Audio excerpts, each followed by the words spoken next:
90 minutes. That is all it took to erase nearly half a century of political calculation inside Tehran.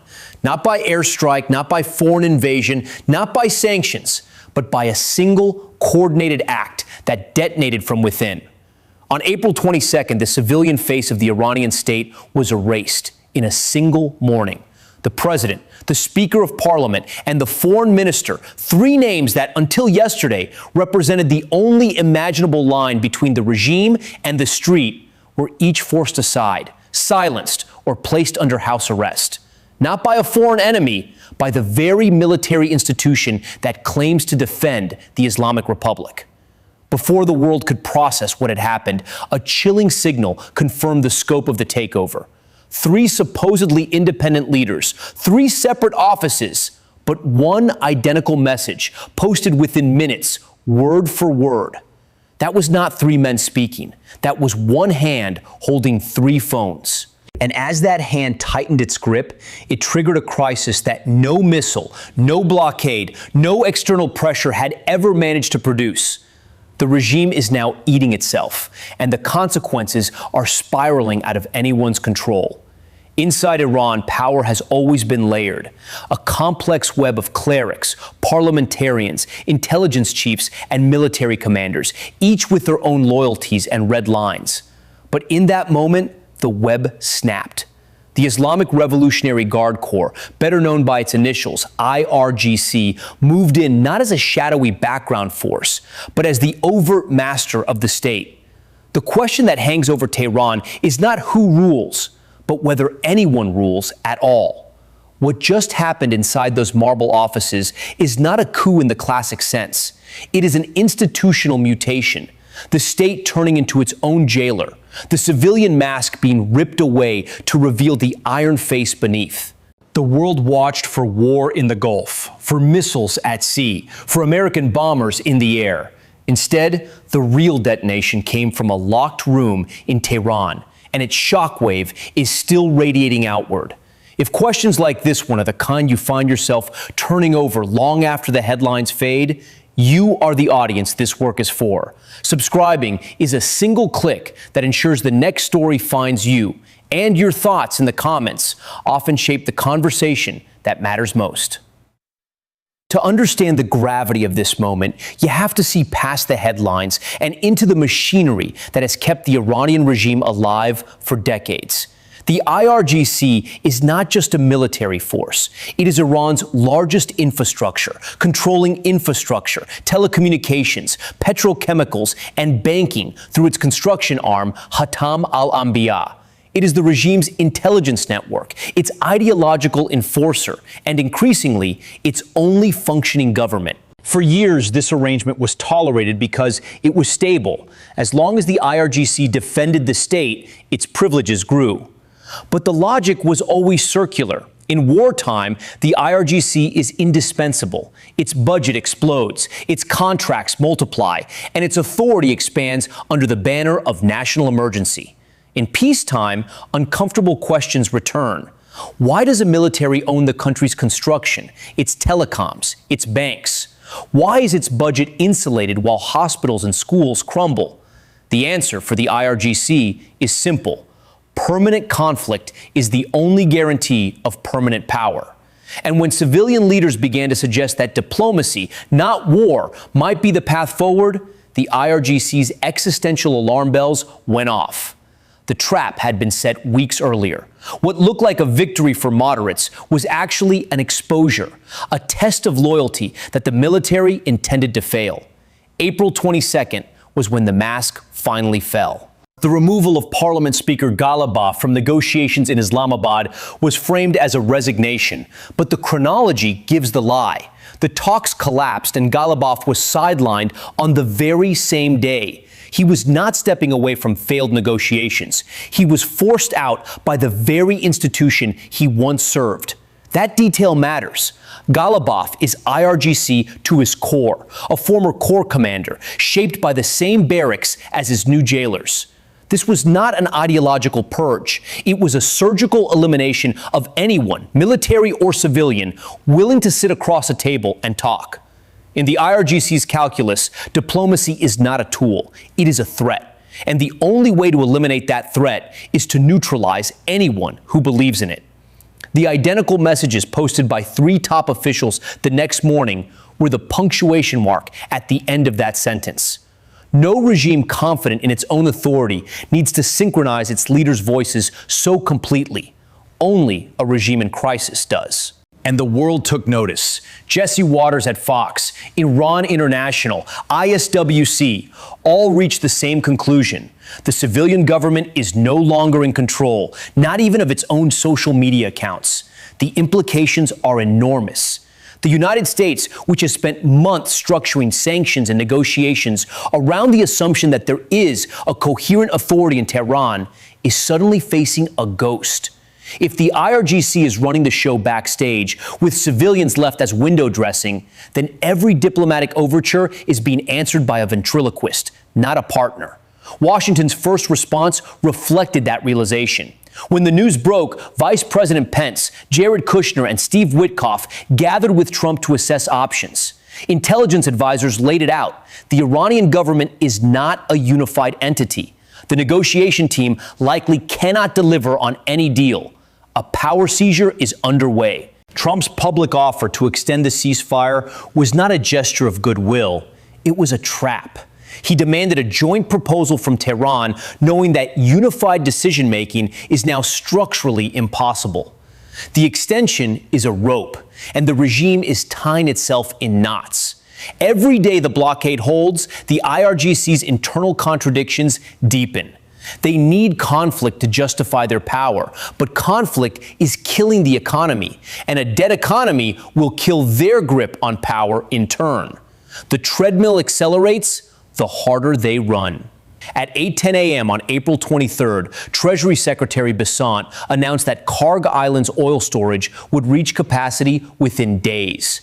This is not a bureaucratic projection, it is a geological reality.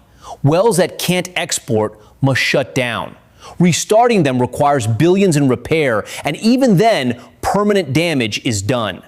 Iran's reserves are real but finite. $35 billion in cash, 180 million barrels circulating in Asia-Pacific markets. 80 to 90% of the economy depends on what enters and leaves its ports. And right now, that flow is cut. Trump's figures are brutal. $500 million per day in losses. Military and police unpaid. That last detail is the acid eating through the regime's steel. Soldiers who aren't paid stop being loyal. The IRGC's ability to enforce its coup, to keep the house arrests in place, to crush dissent, depends on the calculation every man with a gun makes when his bank account is empty. Ideology only goes so far. When the money stops, so does the obedience. The regime's logic of desperation is now visible everywhere. On the afternoon of April 22nd, IRGC soldiers mounted a Khorramshahr 4 missile in Revolution Square and celebrated. Range, 2,000 kilometers. Its purpose wasn't military, it was psychological. It was a message, not to Israel or the United States, but to the Iranian public. We control the weapons. We are the regime now. That same day, the IRGC targeted 3 ships in the Strait of Hormuz, 1 Greek, 1 Emirati, 1 Swiss. None were enemy combatants. None had opposed Iran in the current conflict. Most had tried to keep their territory off limits to American strikes. Iran threatened the uninvolved because it cannot threaten the powerful without risking annihilation. When a regime begins targeting the defenseless, it is not projecting strength. It is acting out its own weakness. General Petraeus put it bluntly. 17% of Qatar's LNG exports are down for at least 3 years. Gulf infrastructure is being damaged, and every Iranian strike further isolates Tehran regionally. Iran cannot control its own airspace, its own economy, or its own narrative. The only card left is to spread pain wide enough that someone else blinks first. But the most unpredictable force in this crisis is not in the palaces or the barracks. It is in the street. The Gaman Institute's survey of over 30,000 Iranians found that 63% see the war as a regime-Israel conflict, not a national one. 44% blame the regime for their predicament. 58% rate government performance as negative. The anger that erupted after Mahsa Amini's death in 2022 never faded. It has accumulated, each new economic shock and broken promise fueling a reservoir of resentment that has been rising for 4 years. Previous protest waves, 2009's Green Movement, 2019's gasoline price riots, 2022's anti-hijab demonstrations, all had single triggers. Today, the triggers are everywhere. Collapsing economy, military defeat, diplomatic chaos, IRGC coup, breadlines, unpaid soldiers, a supreme leader in a coma.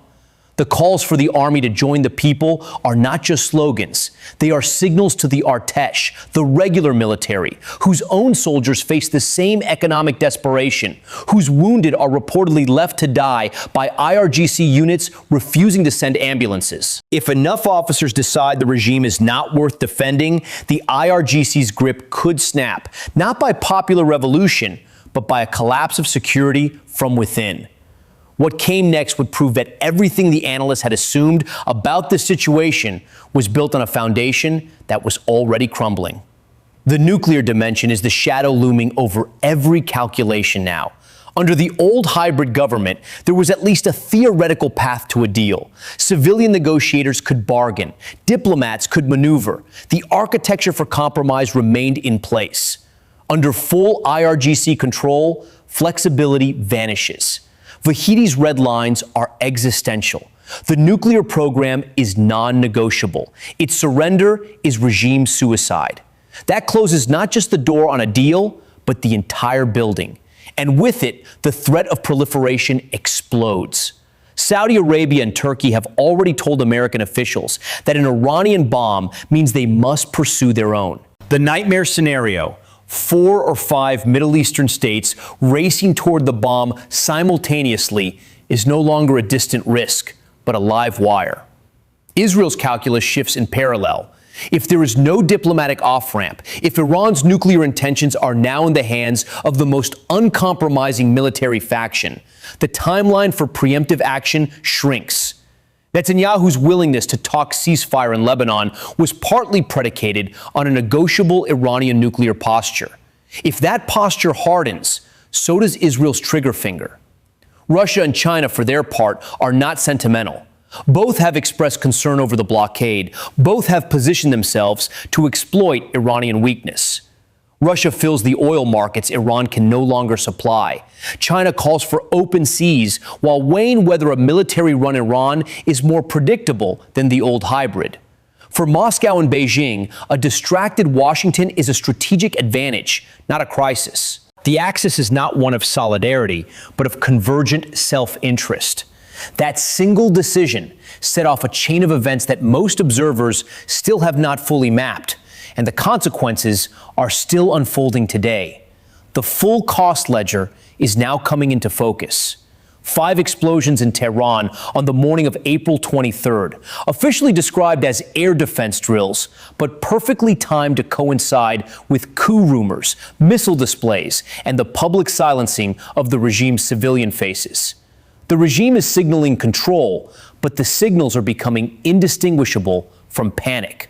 The wells are days from shutdown. Every barrel lost is capacity that cannot be easily recovered. $500 million bleeds out of the economy every 24 hours.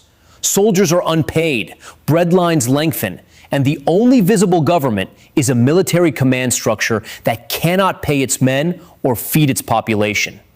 Washington is not holding back because it is uncertain. It is holding back because every day Iran's internal contradictions deepen, the easier the endgame becomes. The IRGC claims to be the shield of the republic, but it is now holding the country hostage, its own officials, its own diplomats, its own future. A regime that cannot control its own narrative, cannot pay its own enforcers, and cannot speak with its own voice is not a regime at all. It is a crisis in the shape of a government. Inside the dusty corridors of Tehran, the actors who once held real power are now reduced to symbols. The president, a figurehead. The speaker, a memory. The foreign minister, a mouthpiece for someone else's message. The parliament, a stage set. And Ahmad Vahidi, the IRGC commander, sits at the center of the storm, orchestrating a coup that is as much about preventing peace as it is about seizing control. The regime's logic is the logic of a drowning man. Every move to save itself pulls it deeper under. The more it tightens its grip, the more the state slips through its fingers. The question worth considering is not just whether this collapse was inevitable, but what it reveals about the nature of power in crisis. Can an institution built on permanent emergency ever return to normal governance? Or does the machinery of control, once unleashed, consume the very state it was meant to protect? I want to hear where you think this story goes from here and whether any actor inside or outside Iran has the leverage to change its course. Share your perspective below. The stakes are not confined to one city or one country. The wheels turning in Tehran are shaping decisions from Doha to Beijing, from Tel Aviv to Washington. The clock is running, and the next move belongs to forces that may not even recognize themselves in the mirror anymore.